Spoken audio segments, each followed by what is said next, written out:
There's a saying that will always be true. It will be true on your best days and your worst. It will be true after victory, and it will be true after defeat.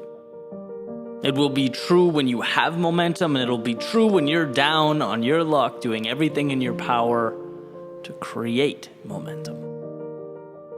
That saying is, your future begins now. Hey, on the surface, might not seem like much. Sure, my future starts now. I know that. Everyone knows that. Well, if that's true, if everyone does in fact know that, why do we spend so much time stuck, reliving our past, unable to break free?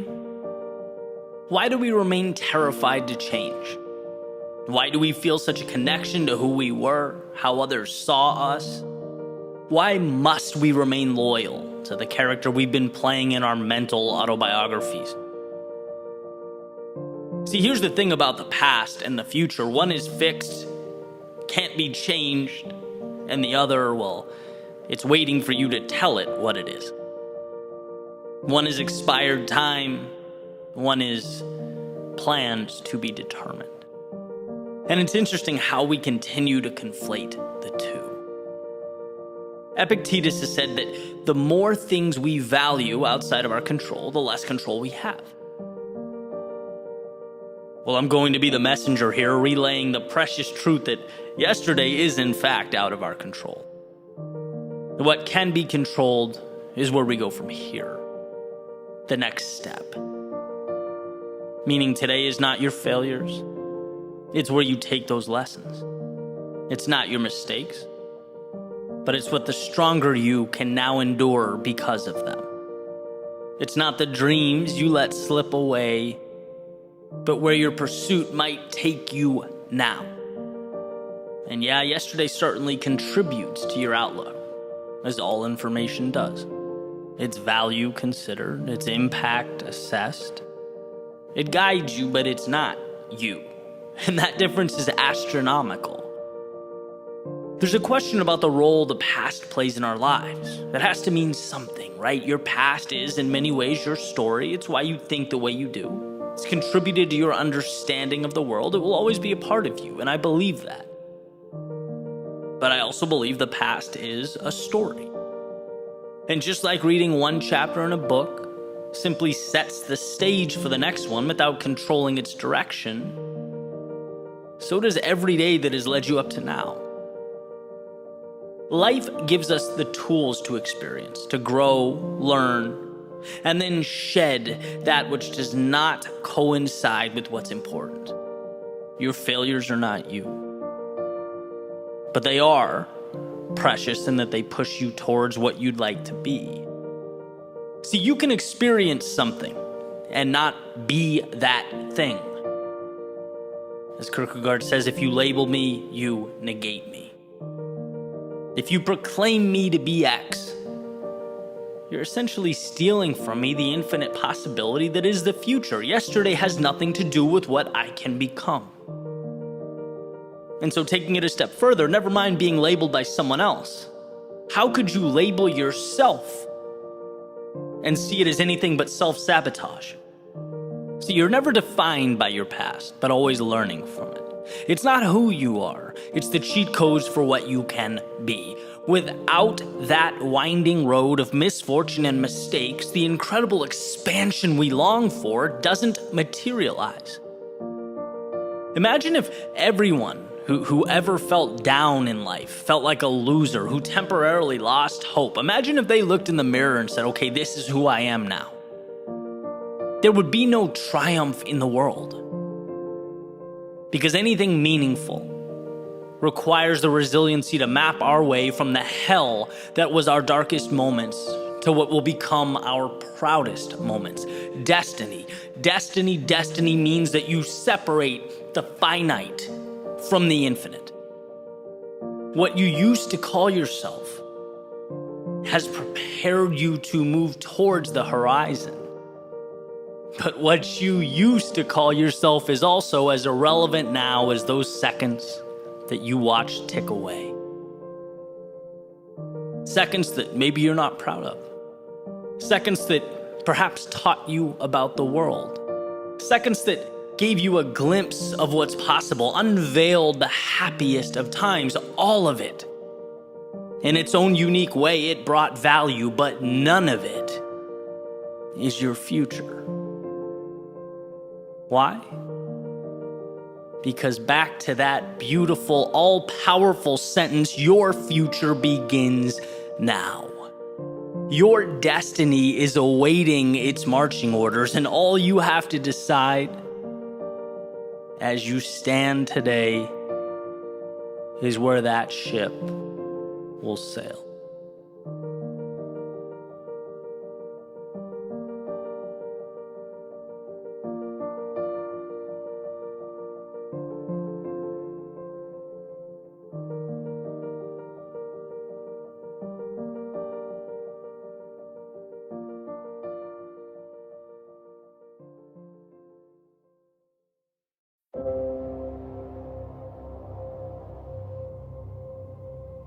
Sometimes when you don't know where you're going,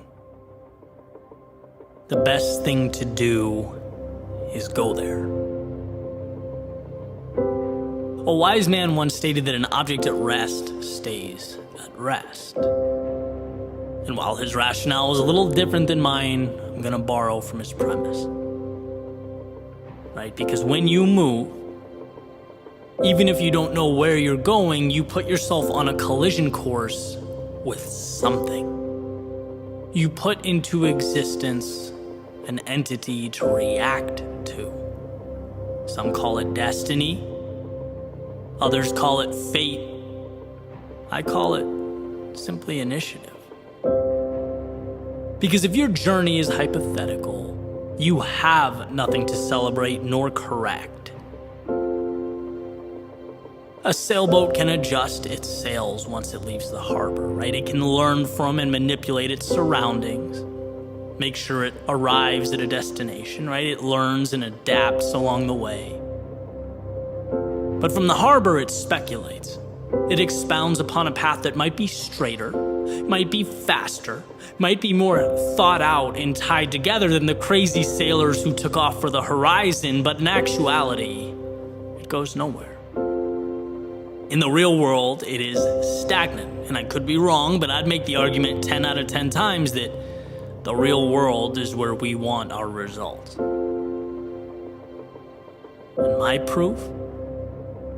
Well, a journey that started with insurance and evolved into music and songwriting and audio production, then video production, then creative writing, then a sweet spot that kind of combined everything. A spot that didn't make its way to my inbox with an exact address. A spot that required a lot of failure and lessons learned and disappointment, but man, more than that, so much fun. Right, my proof is sitting down right now in real time, letting my fingers create a bridge from nothing to something of value. By the way, after sitting here staring at a blank screen for hours, it's just starting. Could I be wrong? Could I screw up? Could I wildly miss the mark? Yes. In fact, it happens more than I'd like to admit. But here's the beauty, even if I am wrong, I now have something to work with. Something has been brought into existence. And well, that means I'm officially further along than I once was. And I've heard over and over again that there is no perfect moment, that you have to just go. And the idea, it makes sense. It's impossible not to understand, but it's one of those things that until you feel it, doesn't mean anything. How can you miss something you've never experienced? Well, to put it in a way that helped me understand, you aren't going because, what do you have to lose? You're going because everything is to be gained.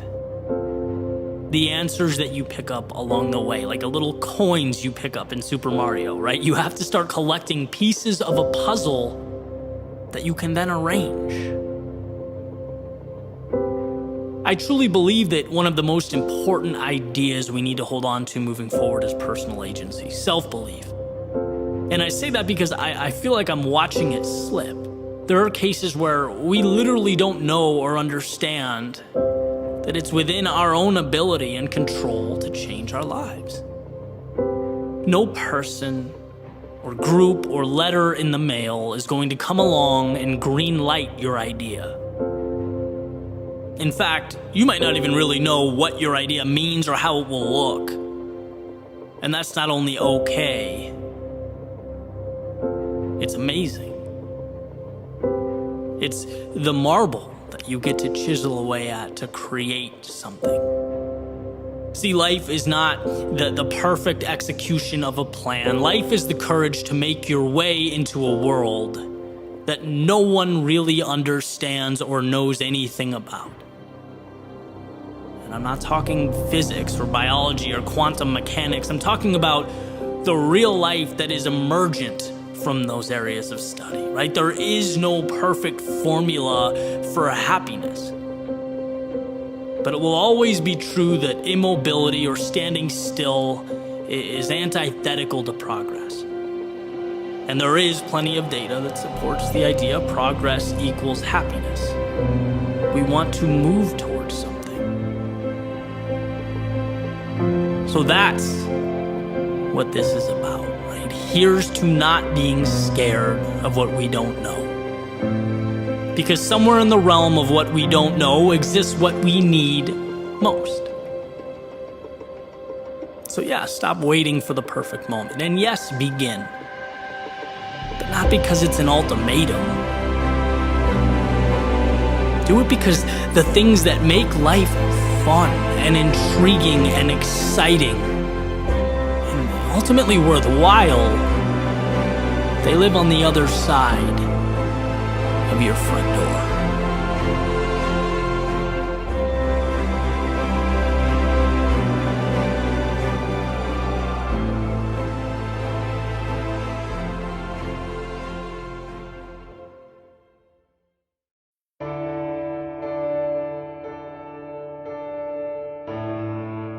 Dear younger me, there's a lot that you don't know. A lot you're pretty sure you understand, but couldn't possibly wrap your hands around. Because the most important things in life, the things that you'll remember, they're the very things that seem like footnotes in your story. Background noise, hidden in plain view. So younger me, hear me out, because time goes by quickly. And we only get one opportunity to do this dance, one chance to do this thing right. Younger me, when you wake up, be thankful for the shoes on your feet, the house you live in, the life you lead. Because if all you do is focus on what you don't have or the next milestone, happiness becomes a mirage. Younger me, the world as you know it isn't something that was destined to be. It's here because people no smarter than you have the courage to build it. Never be scared to challenge what is. This place will be better because of it. And younger me, it will always be easier to play it safe, to stay comfortable, but I want you to understand something. That's not where you'll find the good stuff. If you don't take chances, you'll spend your time wondering what could have been. Younger me, believe in your greatness. This world can be a tough place, and if you don't believe in yourself, no one will do it for you. No one will hand you the sky. Earn excellence every day. It's there, I promise. Younger me, don't get distracted by the small stuff, the little things that so easily consume our energy and emotions. Don't lose sight of who you are and what means the most to you. Everything else washes away. Younger me, you didn't have all the answers, but somehow you were exactly what I needed you to be. You created a map. You showed that change can't happen until one falls victim to life's imperfections. That risks aren't taken until you've experienced regret that confidence isn't acquired if you don't learn to play the student, and most importantly, if you don't allow yourself to get lost, you will never discover who you truly are. 20 years from now, when we meet again, younger me, I know you'll do the same. I know you'll have given me everything I needed, nothing more and nothing less. Because time goes by quickly. And we only get one opportunity to do this dance, one chance to make this right. And I promise you, younger me, that it won't be wasted.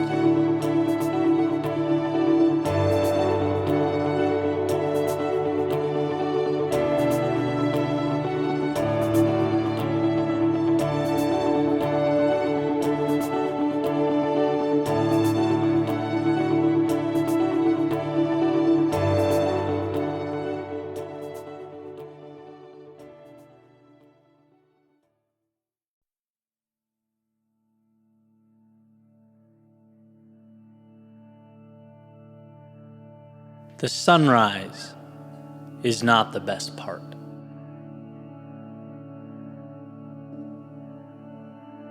I want to explain something I've tried to articulate over the years, but at least in my mind, have never quite captured how I feel or what I mean. Because I think it's important. Now, a tad trivial, or could be seen that way. In fact, I picture one of those memes where the top says nobody, and the bottom would say Eddie screaming about the sunrise for 10 years.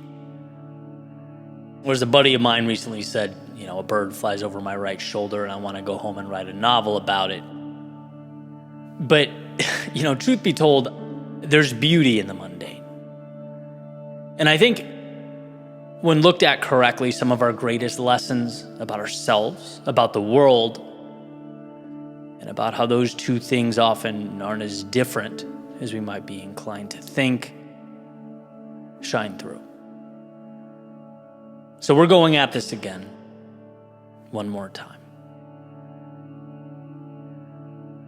The beginning, 4 a.m., I couldn't sleep last night. So I got up, I got dressed, went to the Dunkin' Donuts drive-thru around the corner, and I was sitting there right as it opened at 5:30. Got my French vanilla coffee and headed to the beach to see night turn to day. And here's an interesting thing. If you were to search sunrise Pompano Beach on that particular day, it would have told you 6:28 a.m. I got to the beach around 5:40.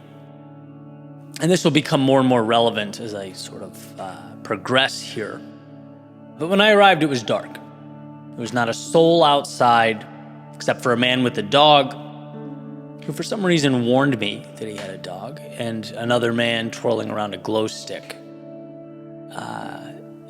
Listen, Florida's the best place I've ever lived by far, but it keeps you on your toes, man.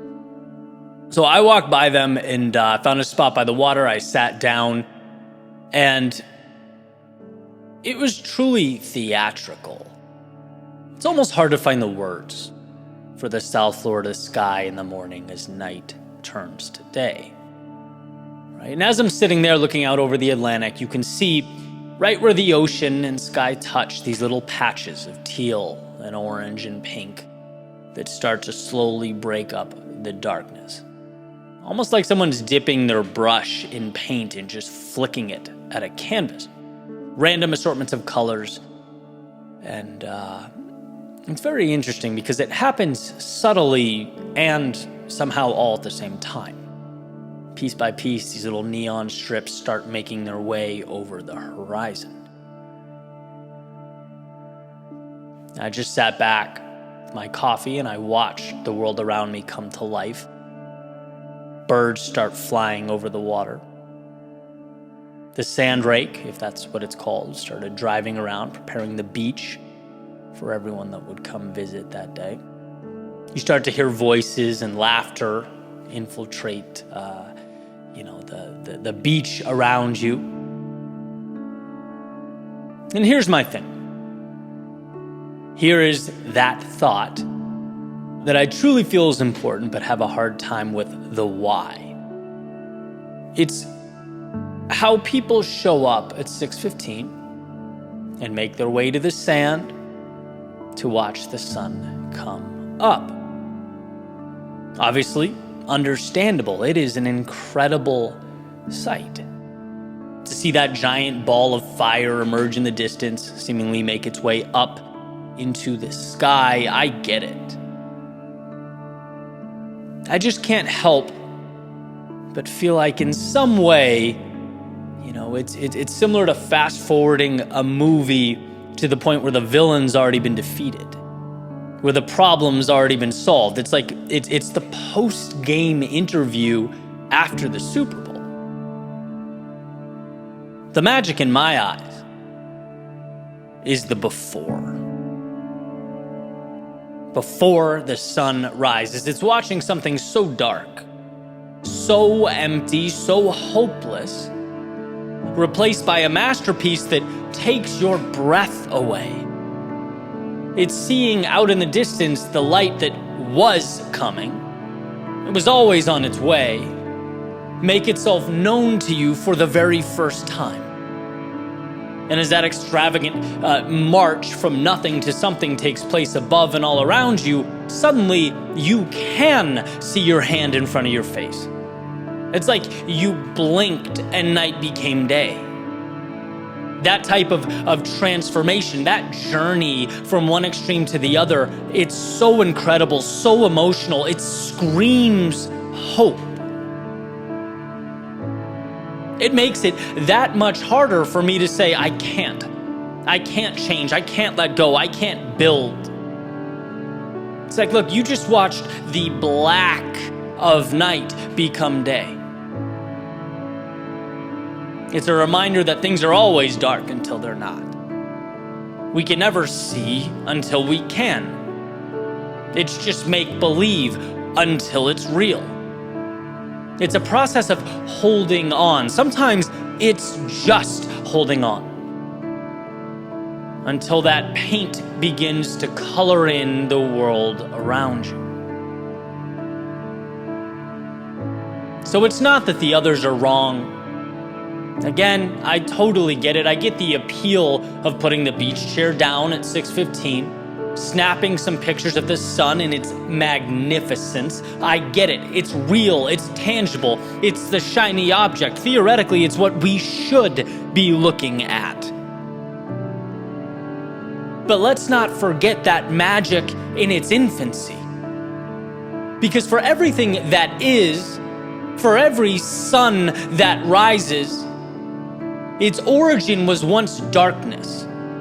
Its beginning so convoluted and so bleak that it's only logical one would look around and fail to see reality stretching beyond those desolate confines. The world seems to like pointing out the shiny things and the obvious spectacles. But if you ask me, the power precedes that sun rising. The power is navigating through nothing, knowing that things will not only be different, but that a light show is soon to emerge. That the line between possible and impossible, between heaven and hell, is showing up. It's settling in and hanging on as the darkness fades and gives way to morning. It certainly reminds me to hold on. It reminds me that amidst every storm, I'm living moments that when zoomed out comprise the masterpiece. It reminds me to hold on, to find color, to see the beauty, to appreciate the journey, because the sunrise is not the best part.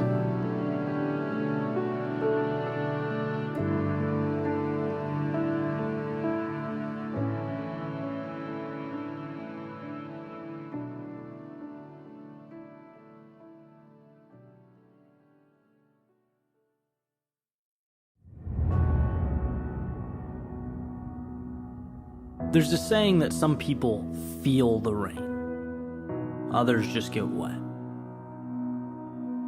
I've always found this interesting, this idea how the same subject, same situation, or occurrence can be interpreted so differently, right? It can plant the seeds for such different outcomes.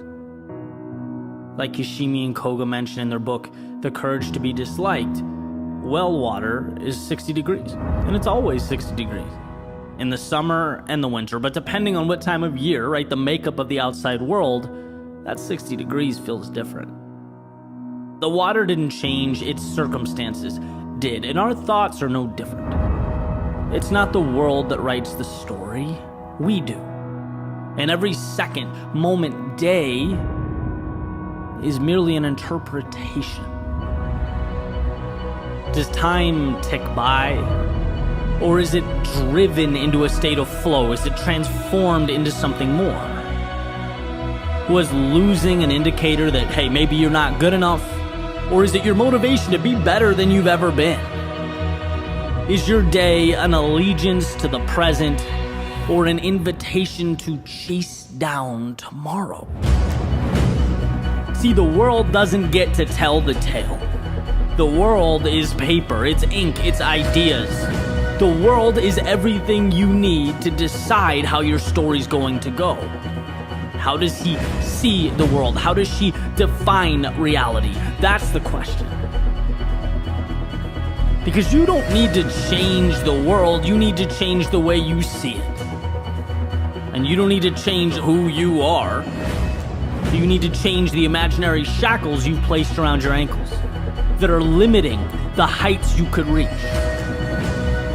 In fact, the world, as far as I'm concerned, is an accumulation of thoughts, ideas. It's 8 billion individualized movie screens attempting to interact, to coexist together.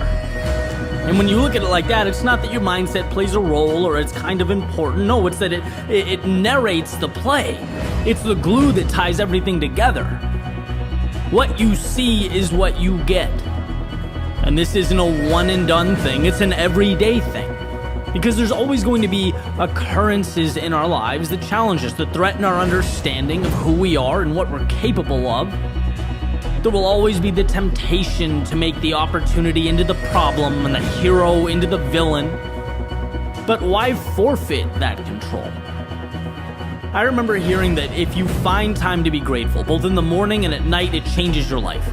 Not because the world transforms, but because it reinforces the perspective you need. We are lucky to be here. We're lucky to have challenges that push us forward. Lucky to have ups and downs that bring us closer to the people in our lives. We're lucky that chaos and discomfort open a door for transformation on the other side. And look, I get life isn't perfect. And not everything can be great all the time.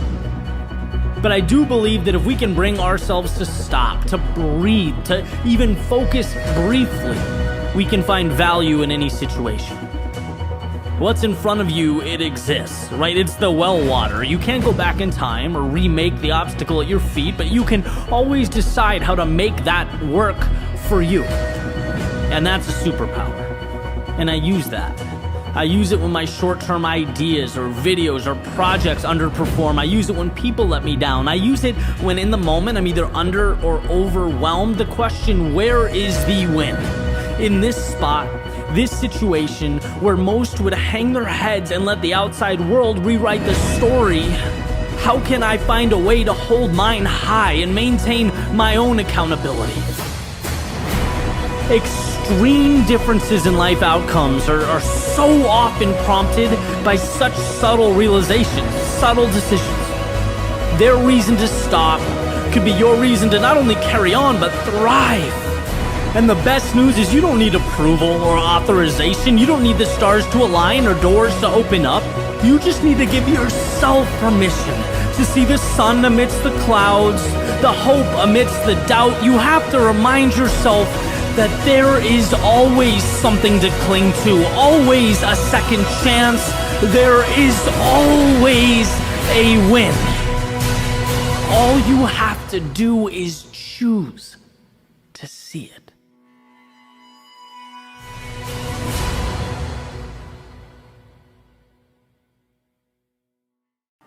I was thinking this morning about a conversation I had with my grandfather. This particular example, I was living in LA at the time. My grandmother, my grandfather, they flew in from Boston, and I think we're doing some family stuff, but I wanted to hang out with my friends down the street, right? I wanted to go to Kyle's house, play Star Wars, whatever it was we were doing, and that felt like the world to me. Like, I didn't want to miss out on that because I felt like I'd lose it. If I wasn't there, I'd lose something.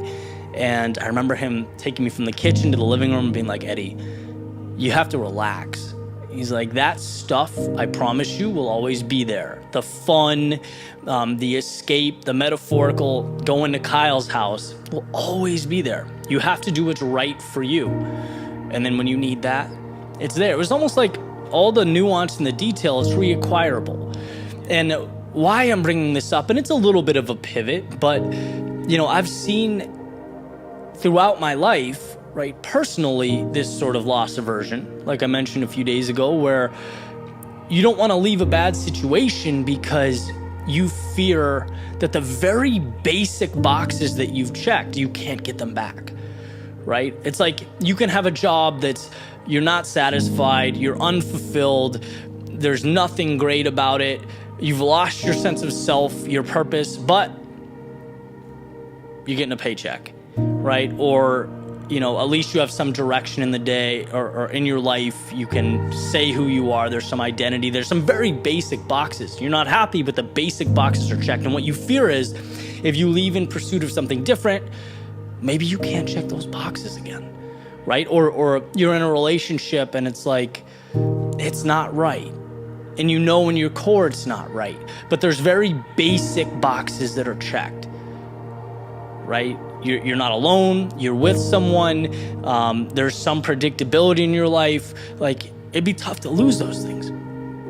And so that's really the essence of what I want to say, right? Having the self-belief and the self-trust, because that's really what it comes down to understanding that if you move into the unknown, you can recreate those things. You can check those basic boxes off.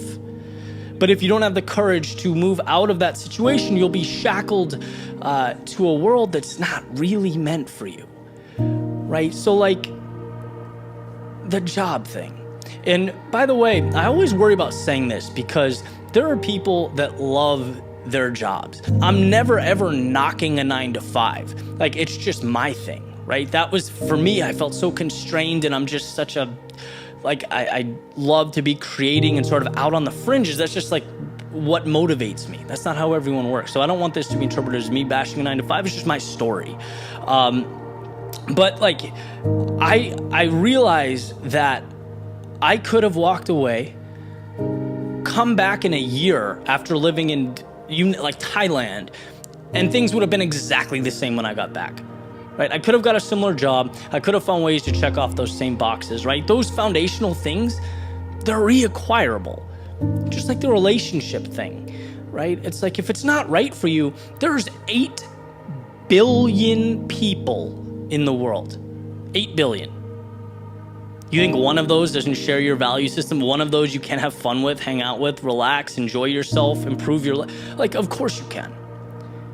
But you're worried about losing the very basics, the very basic boxes that you've checked. And it's like you have to have the courage and self-belief to walk away from those things. You have to believe in yourself enough to know that you can recreate a reality, right? With a similar foundation, but with the things on top of that that make you happy, make you feel alive. Like I'm prone to do, I found a random internet quote today. It says, I am learning to love the sound of my feet walking away from things that are not meant for me. And it's that simple, right? You can never get where you're going if you're shackled to the things that don't move you, right? If you're staying in a place of discontent. And the message is simple, right? Believe in yourself, trust yourself. There's nothing in your life that you can't reacquire or rebuild. But what you'll miss if you stay in that place is the opportunity, the upside, the people that will change your life, the places that you've never seen, the experiences, the journeys that make life worth living. The upside is just too high.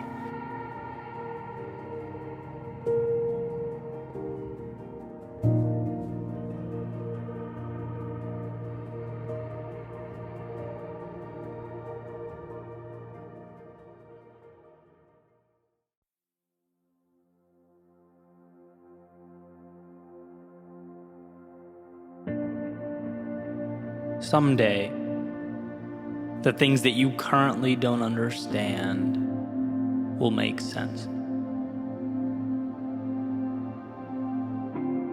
Someday, the big things you're dealing with won't seem so big anymore. Someday, the doubts you have about yourself will be revealed as false. Someday, you'll see that the things you worry about didn't matter at all. Someday you'll see that the road before you wasn't something you had to walk flawlessly, but rather something you had to trust and believe in. Someday you'll look in the mirror and see that you had it in you the entire time, that there was nothing you needed or should have been hoping for. Yeah, someday. Someday that will all be true. But what about some days from the past? I remember years ago thinking someday I would venture out into the world. Someday I'd speak my mind. Someday I would start my own business. I would surround myself with people who believed in what I believe. Someday I'd make a little more money, have a little more time to do what I love. Someday I'd have all that. And as I look around, I realize it looks a lot like someday. But guess what? As we grow, so do our some days. It's a chase that never ends. There's always something more. There's always something bigger and better. And the problem is not the ambition. The problem is forgetting that in so many ways, you've dreamt of being where you stand right now. You have arrived. You're not the same person that 10 years ago was throwing some days out into the universe. No, you have grown. You have learned, you have evolved. Why does this matter? It matters because without acknowledging how far you've come, you cannot acquire the strength needed to go where you must go. When you don't feel good enough, it's often because you haven't looked over your shoulder and opened your eyes. The evidence is right there. It's hiding in plain sight. There's proof that you've been there, that you've faced demons and conquered them, endured your battles and overcame. You did that. And at one point not that long ago, you couldn't say that you had. You weren't yet that person, but things are different now. What you have today was once only that hopeful someday. It was a fleeting thought. It had no merit and no value, yet you brought it to life. Look what you've done. Understand how far you've come, how you ran when you could, you walked when it was possible, you crawled when you had to, and continued on to arrive at a someday that is right now. You, my friend, are a maker of things unseen, an architect of tomorrows and some days. So don't you dare, don't you ever entertain the delusion that this gift suddenly stops now. Suddenly the burden is too much. The mountain is too tall. No, what you do is overcome. That is who you are. You've done it for you. You've done it for the ones you love, and in some cases, the ones who didn't even understand, but you kept going. Marching through the fires of hell to turn some days into right nows. And I get that the road before you is uncertain. There's no way to know exactly how life will unfold. But that's besides the point. A bird can't predict every gust of wind it's going to encounter. It spreads its wings, takes off, and adapts because it can, because it always has, because that's what it does. I'm not advocating that you should have all the answers. No, I'm suggesting that you trust yourself to find them. To move forward into the haze that surrounds you, to make sense of the seemingly illogical, bring about reality from the make-believe. Someday, you will have what you're aiming for. But here's to never letting a today go by without realizing that you are always living out a someday from your past. You are always arriving and leaving simultaneously. The accomplished and the student, crossing a finish line and on the starting block with another race around the corner, another chance to stretch your legs and reach for the heavens. If you ever forget that, I ask that you find it within yourself to look over your shoulder, to remember what you once asked for, and to appreciate the journey that you have undertaken. You did that. Now onward you go. You have more some days to bring to life.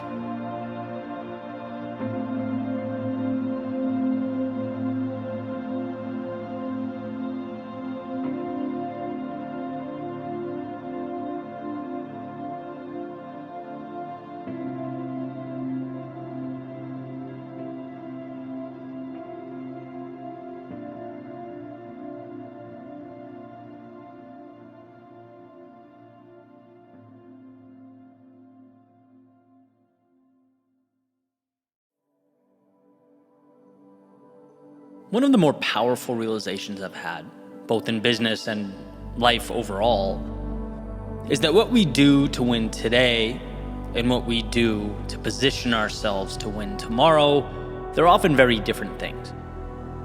And we've probably all experienced this in some capacity. We get sucked into the cycle of doing, becoming so task-oriented that we don't make time to step back and ask, which direction do I want this ship to go? Because sure, we have to keep it afloat, and we have to keep it afloat now. But also, we have to navigate. The ship's role isn't solely to float, right? It's a transportation mechanism, a vehicle. Where are we going? And so the question becomes, how do we balance the two? I came across an awesome book by Lee Benson called Your Most Important Number. And I'm about halfway through, but already finding a ton of value that I'll be sharing in the future, primarily around positioning your business for success. And one of the first things the book discusses is the difference between what Lee calls eating and dreaming. Eating being the things we need to do now, to take care of matters that are essential for today, the things that need to get done. So using the same metaphor, actions to keep that boat afloat. And then there's the dreaming, which is essentially doing things now that help position the organization for success in the future, down the road. It's asking, what can I do today that will ensure we are winning tomorrow? So boat metaphor, it's planning for storms that may arise later in the journey. It's analyzing the best destinations and charting the course. And here's what really struck me.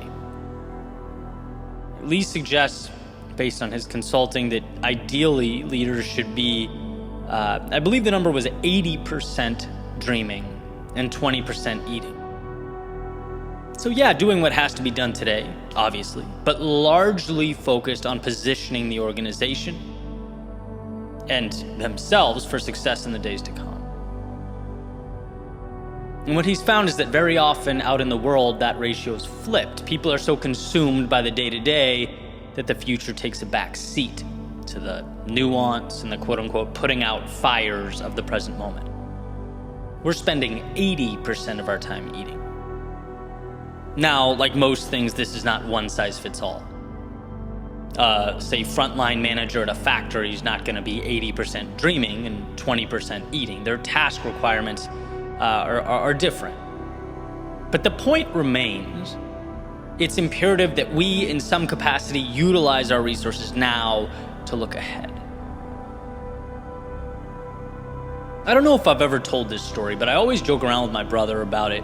When we were kids in Southern California, we'd have these basically battles on the beach, right? Where we'd go down to the hard sand right in front of the water, and we'd each build these little wall/fort type things, maybe 20 feet apart from each other. This is like emulating World War I type stuff.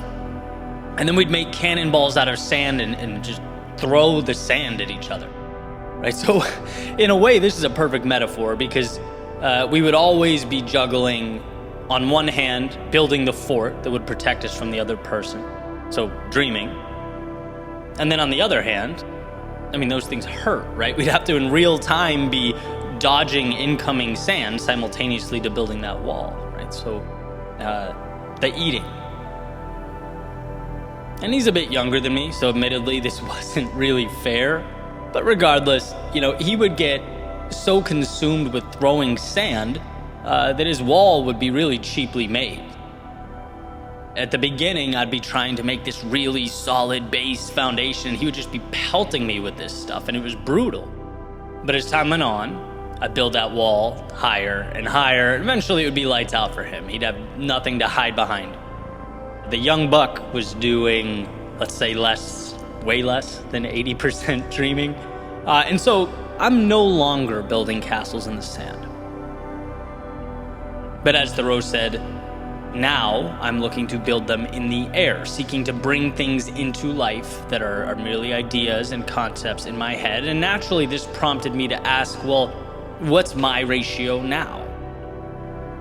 Because it sure feels like I'm doing a lot of eating. It sure feels like I spend a lot of time every day, dodging Mikey P's incoming sand cannonballs, right? Things are going to be different tomorrow than they are today. And to truly win, we need to be asking ourselves, how do we build that bridge from the present to the future? How do we lay out stepping stones that will allow an evolution in what we're doing? And I'm thinking, if my day's 95% consumed with eating type tasks, then I need to figure things out here, right? Is it automate? Is it eliminate? Is it delegate? It's something, because the ship needs to be more effectively captained. And I love these epiphanies. Just a change in mindset that can completely redirect one's entire trajectory. And it's funny, I was having a conversation earlier today with a friend about scaling and impact and growth. Another person I love to throw ideas back and forth to.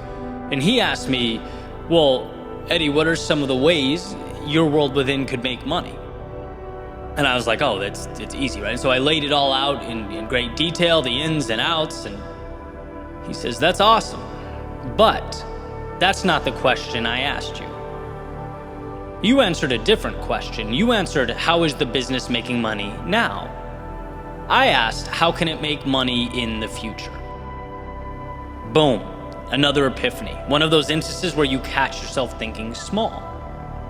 And this isn't a knock on the work I'm doing now or the systems in place now. They're great now, but again, now isn't forever.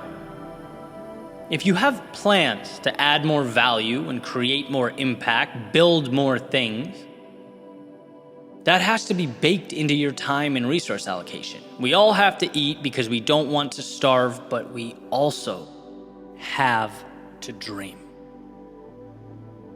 Because if we're unable to look ahead, we simply will not be equipped to handle the turbulence of tomorrow, right? There's a duality to this game. And I think the ratio with which we're juggling the two deserves consistent attention and examination. Now, yeah, life is seasonal. There are times where keeping that ship afloat takes everything we have. But it's understanding that that is a season and not the way things are. Dreaming allows us to start moving in the right direction, even if it's one small step at a time. Building today piece by piece, something we can stand on tomorrow, a staircase to the version 2.0 and 3.0 and 4.0. The future depends on what we do today, and so we must create space for that seed to grow. We must chart the course and captain the ship to the next horizon.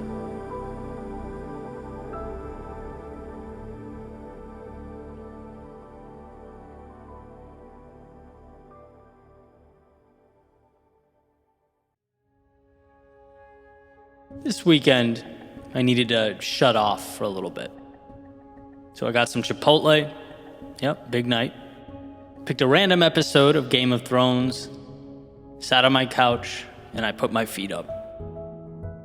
Apparently, though, the universe had other plans for me, because I swear I was a few minutes in and I heard one of the most incredible quotes I've ever heard, which sent me in 400 directions thinking about how to share it and delve into it with you guys on the podcast. So, hey, sometimes you plan to sit there and watch make-believe armies fight, and you end up instead putting together an essay. Life in the big city, right? But the scene I'm talking about, there's a character named Sansa Stark, for anyone who hasn't seen it. And at this point in the show, she's lost her family, been away from home, essentially on the run for a long time, and was sitting by herself, kind of sulking, reminiscing, building a little replica of her old home in the snow that was on the ground as she sat there. And basically, just to set the scene, this little kid comes up, stomps on it.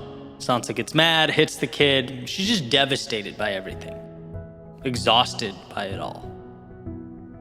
And roughly that time, a second character walks up, a guy named Peter Baelish. And Sansa, standing up over her broken snow castle, says, "I was trying to remember what everything looked like. I'll never see it again." To which Peter replies, "A lot can happen between now and never. If you want to build a better home, first you must demolish the old one."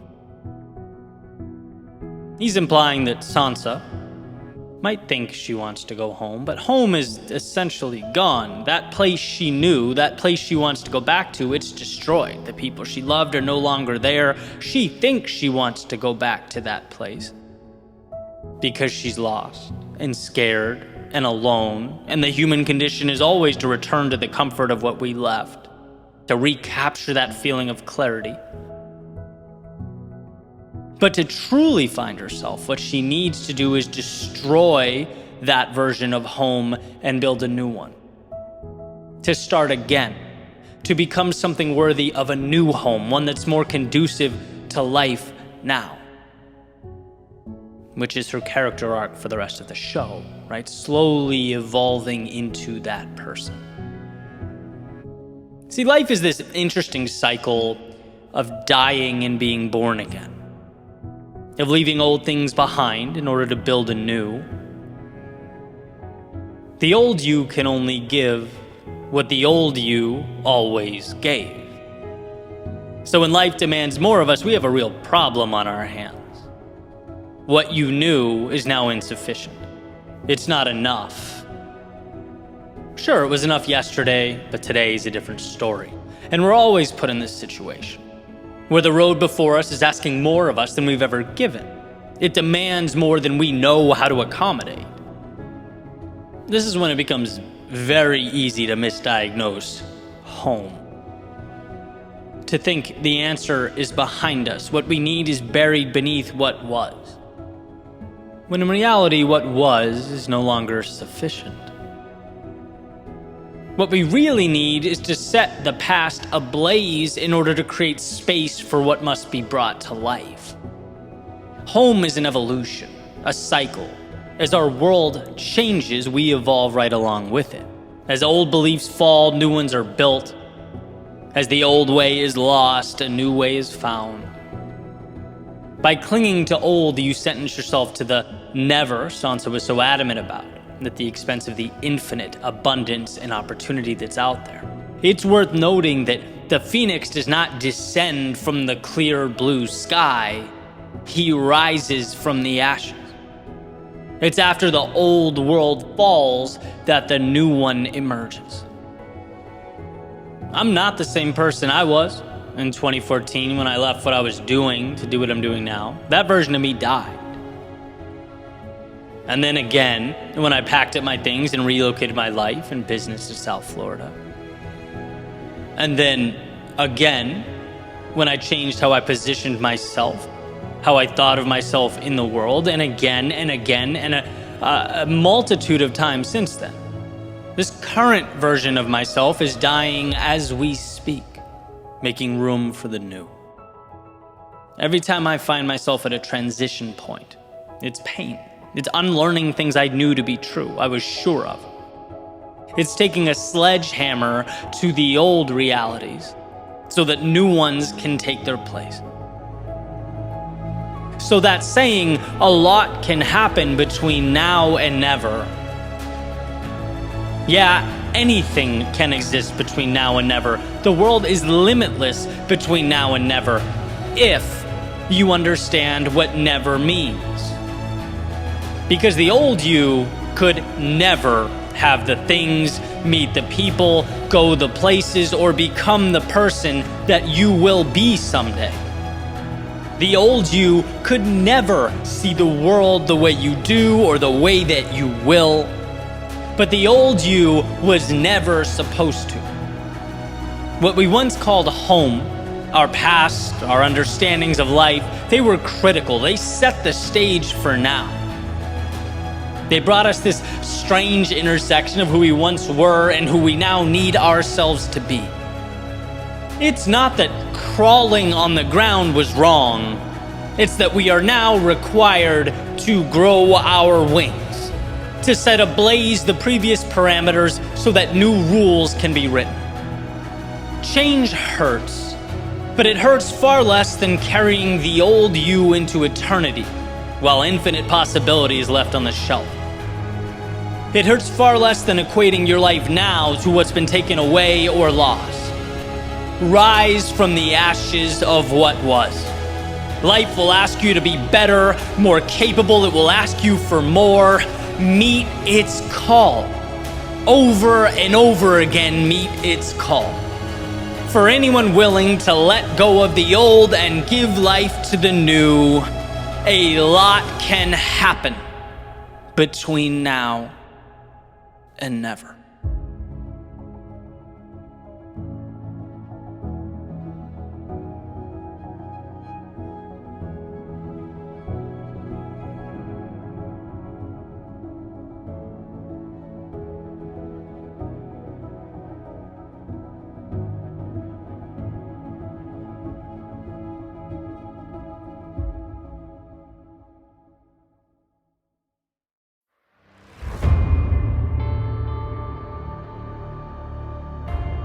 Everyone wants to be great.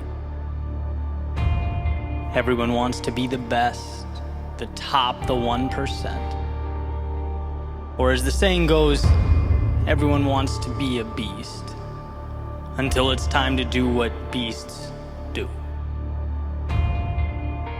See, what life has revealed and continues to emphasize is that our most vital decisions, they present themselves in the dark of night. The chaos of the battle, they show up amidst our discomfort. We know these moments. The ones that seek to stop us in our tracks and turn us around. They are what must be prepared for. They are the gateway to excellence. So let's look at the big picture for a minute. Life in totality. Because consistently doing the simple, easy things, they're important. Consistency of that which is simple is the foundation. It's what we build the structure upon, but it is far from everything. Moving right along, we have the difficult things that push us to be more, that show us who we are, that hurt, that test us, the temporary storms. They are the armor we come to wear. They're what prepares us to endure the trials and tribulations of life like a muscle that must be grown and developed.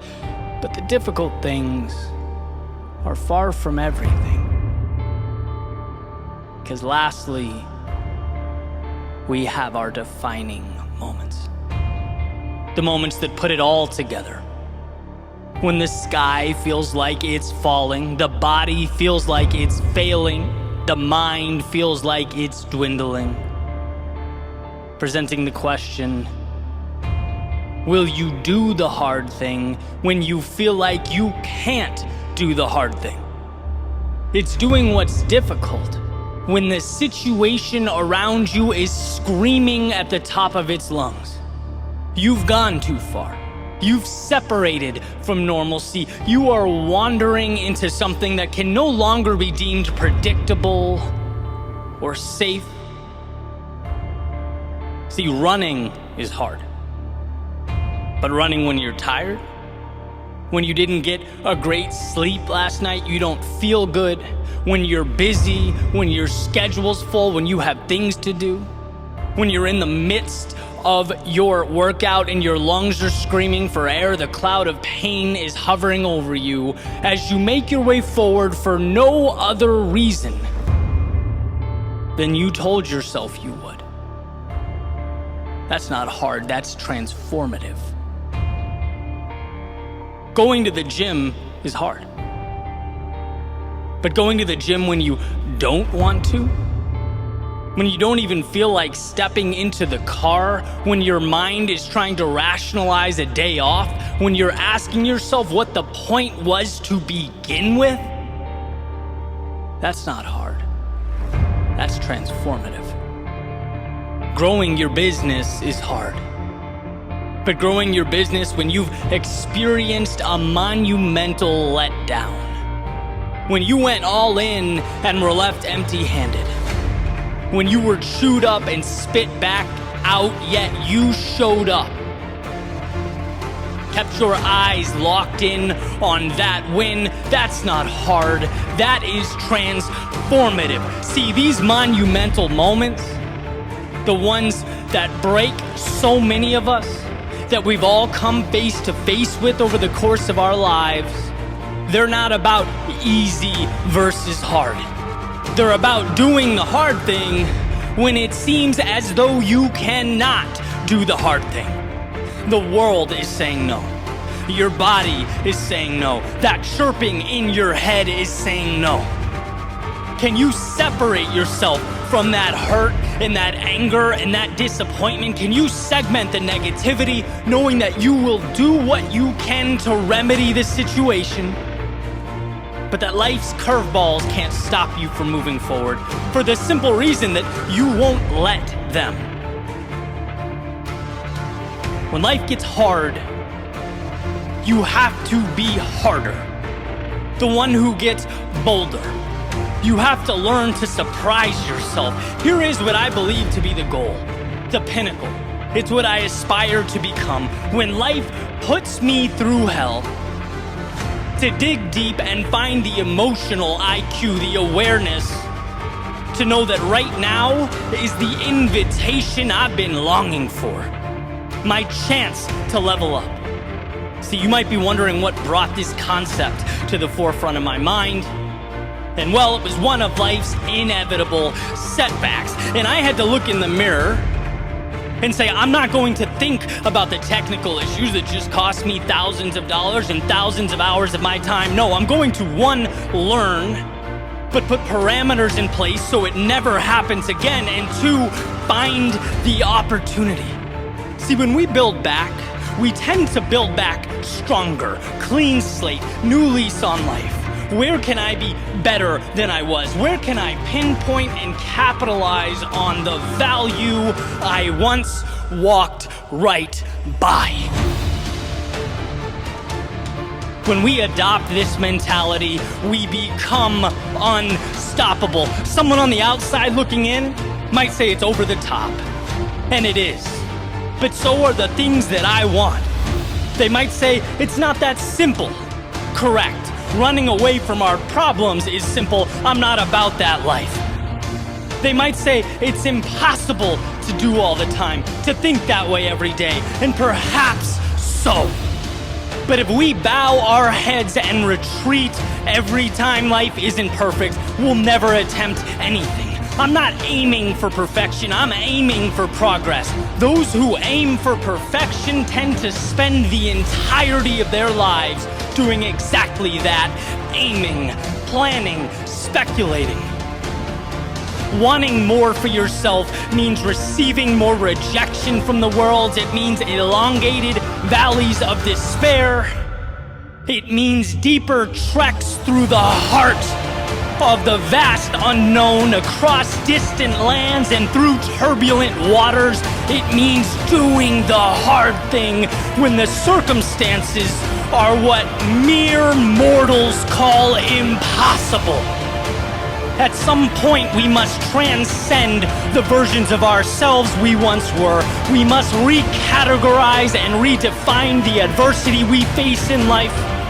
Be the ones who find something where others see nothing.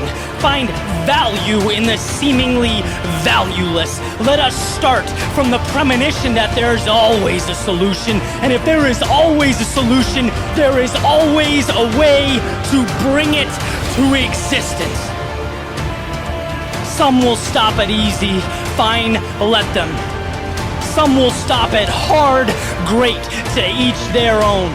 But if one dares to push further, to trudge forth into the night, they will be tasked with doing the hard thing when the circumstances are devastating. They will be asked not just to sail the ship, but to sail it through the storm, to not just build the tower, but to build as the skies open up, the wind blows, and the ground shakes. That will be the difference. That has always been the difference. So what will you do when the time arises? Who will you choose to become?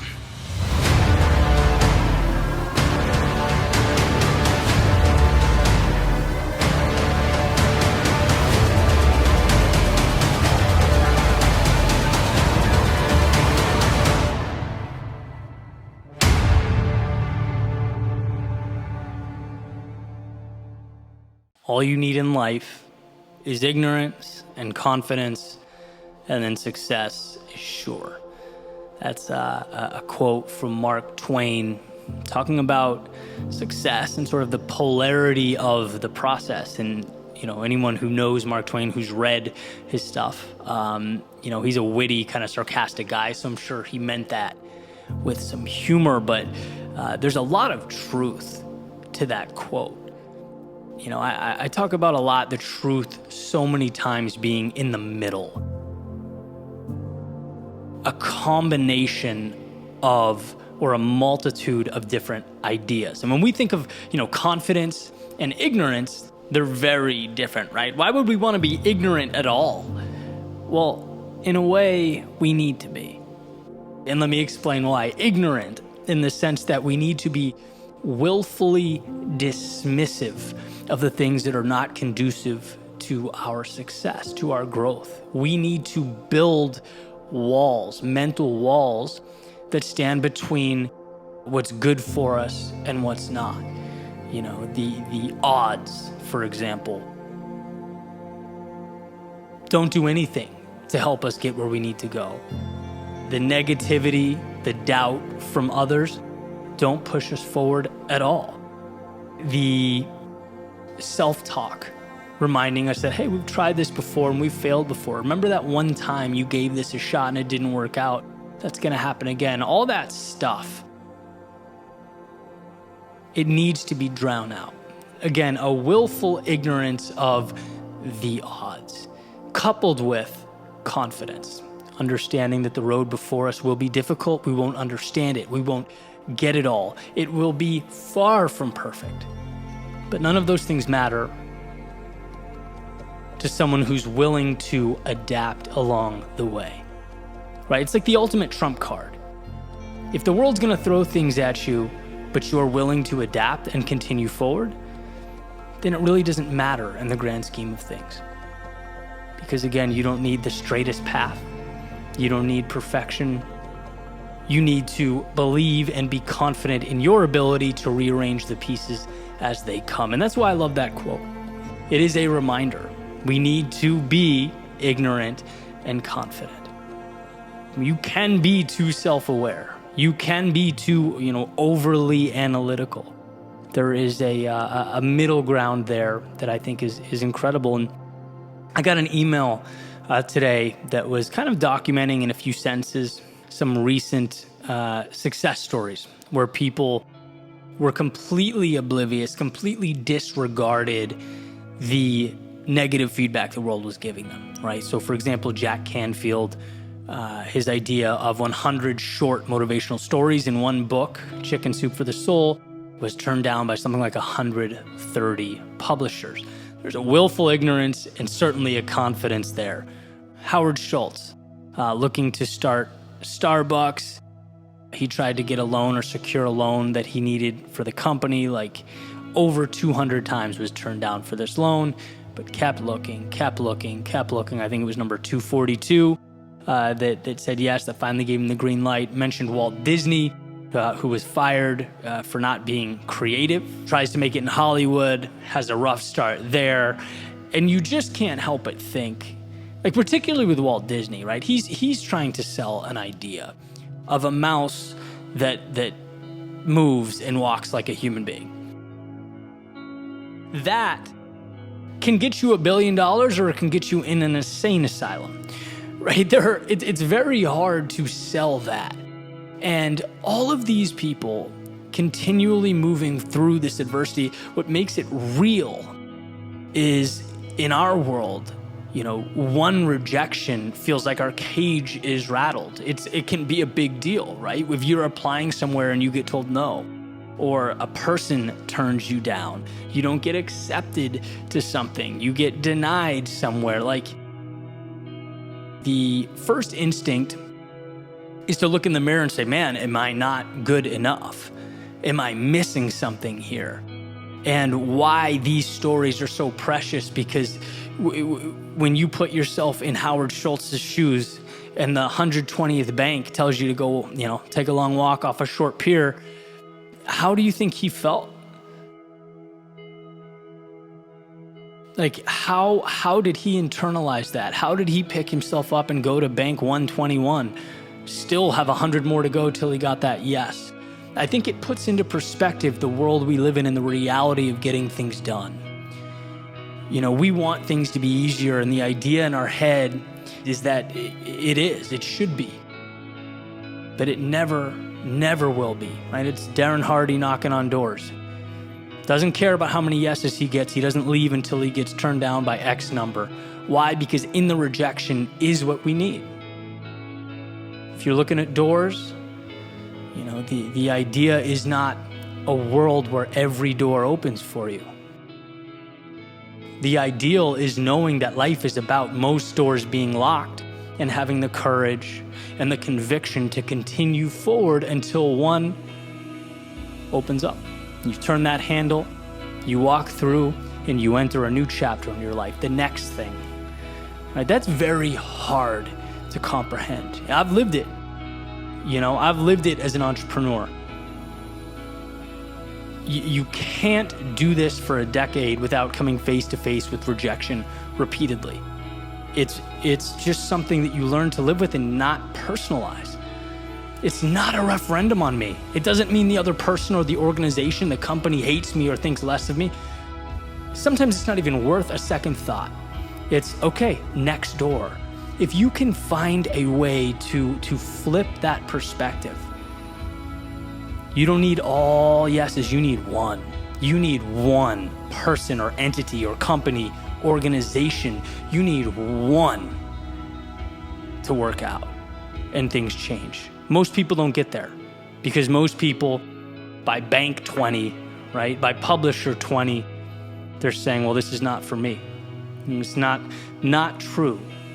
We live in a world of rejection where the victories are sprinkled in. They're sparse. They're there for the people that can hang on long enough to get there.